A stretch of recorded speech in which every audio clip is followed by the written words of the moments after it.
When your invoice says goods do not pass title until payment is made in full, we mean it.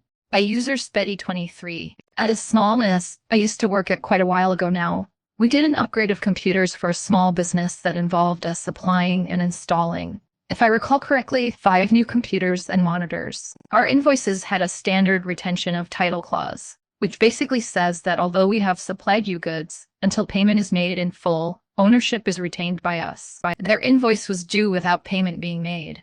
Several follow-ups were made with standard excuses like, sorry, we forgot. We thought that was due next month. The check is in the mail. I thought we paid that, etc. After over 3 months overdue, the owner of the NSP at the time basically said he would make one more call and attempt to receive payment. And if they didn't pay immediately, we would just go down there and recover our goods. He made the call. Predictably, we got another excuse why they didn't make payment. Right? He says, let's go get out stuff back. When we get there, just start unplugging our computers and pack them up into the car, he says. So we arrive on site to the clients. Someone at the client mentions, oh no, I didn't realize we had you booked to see us today.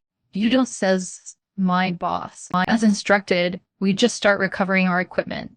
And by recover, I mean just unplugging from power and removing it from their office with no regards to what they were currently working on at the time. Shutting down the computers properly, allowing them a chance to save their work, etc. What are you guys doing?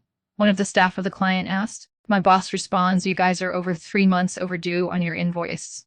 We have tried to get payment on multiple occasions, but still haven't. One of the staff from the client makes a call to their boss. Eventually, the phone is handed over to my boss. He says if you can get here in the next 10 minutes, which is how long it will take us to recover our goods, we'll return the computers. Amazingly, the boss of the client makes it within 10 minutes. Cash in hand for the amount our invoice was outstanding. The cash is accepted by my boss, who instructs us to replace the CCs. We replace the CCs and leave. And a payment receipt is emailed to the client, and this was the last we ever heard from them. Apparently, I'm not funny.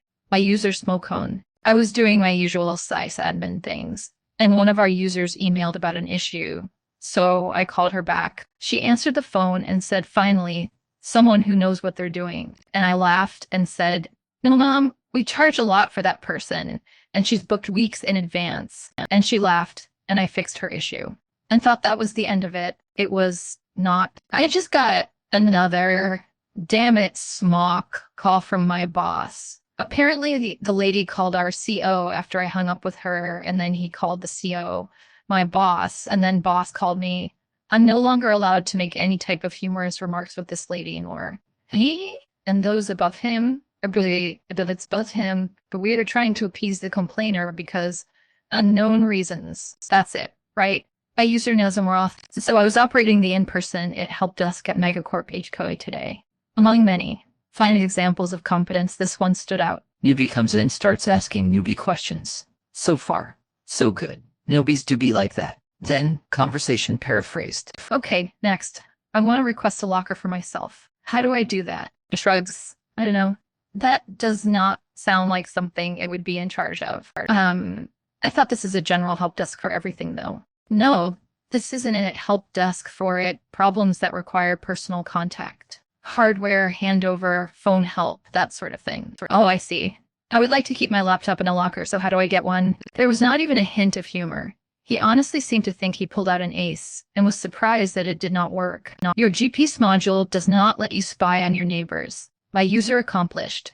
Top 1944. I work in technical escalations for a Fortune 500 technology company. Had a ticket come in from our L2 team for an older gentleman who had recently purchased a fully kitted out, ruggedized laptop for personal use. I'm talking about something the military, police, fire departments would use. For the sake of this story, we will call him Lau. After reviewing the case details, I give Lou a call to help get the machine set up. His primary concern is that he wants to get GPS up and running, and none of the other technicians could get it working. This laptop comes fitted with both a WAN module and dedicated GPS module. So I configured the Nest drivers, set the correct baud rate, and explained that if Lou wanted to use the dedicated case module, it would require line of sight. So he would either need get close to a window or step outside to establish connection. I go through the steps of testing in PuTTY and confirming we are getting a good data stream.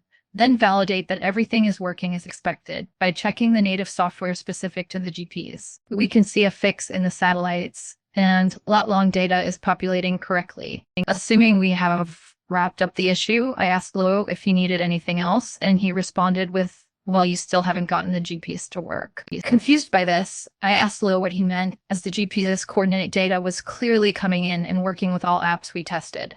Lou responded with, "I still cannot see the live view. The whole reason I bought this computer was so I could see a live satellite view of my neighborhood and keep watch." Now I understood. Lou has purchased a $6,000 specialized laptop, expecting that he would have some clandestine spy capability to keep overwatch on his neighborhood. I then had the unfortunate task of crushing an old man's dreams of having the most advanced neighborhood watch in North America. I told her, Grandpa thought that having a GPS module meant he could utilize satellites to keep watch over his neighborhood in real time. That's not our login screen. By user David Gray Photography. This is going to be a rather short-ish one. A few weeks ago, I had someone come in and complain that they couldn't log into a web-based system that we use.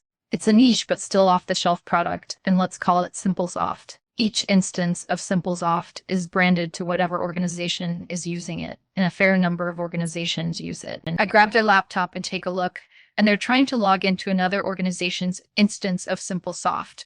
It's quite obvious, as not only is the logo on the page not our logo, but it's also not our organization's color scheme, and the banner along the top doesn't say our organization name. I tell them that's not the login page for our SimpleSoft, and they said, but that's the first page that came up when I searched for it. I point out the wrong logo, color scheme, and name, then proceed to show them how to get to the login screen for ours. I give them two ways. First is just to go to SimpleSoft. Example, come. Second is to go to our website. Example, come and click on login to SimpleSoft. And I got to our website by Googling our organization's name as a kind of, if you can't remember our address, just Google it. That way, if they can't remember the URL, they can remember, I can find it on the website. Anyway, we get them logged in and they walk off happy. About a week later, they show up to the service desk again. I still can't log in to SimpleSoft. I spin their laptop around and it's the same incorrect login page. Wrong logo, color scheme, and organization name.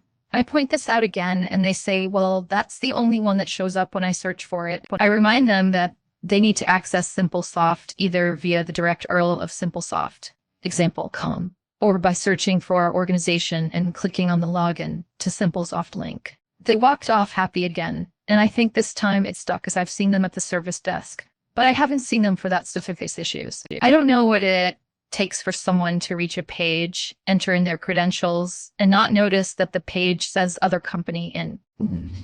Instead of example Inc., that the logo doesn't match the one on their uniform, and that the red doesn't match the blue we use in our logo. But it sure was a facepalm moment.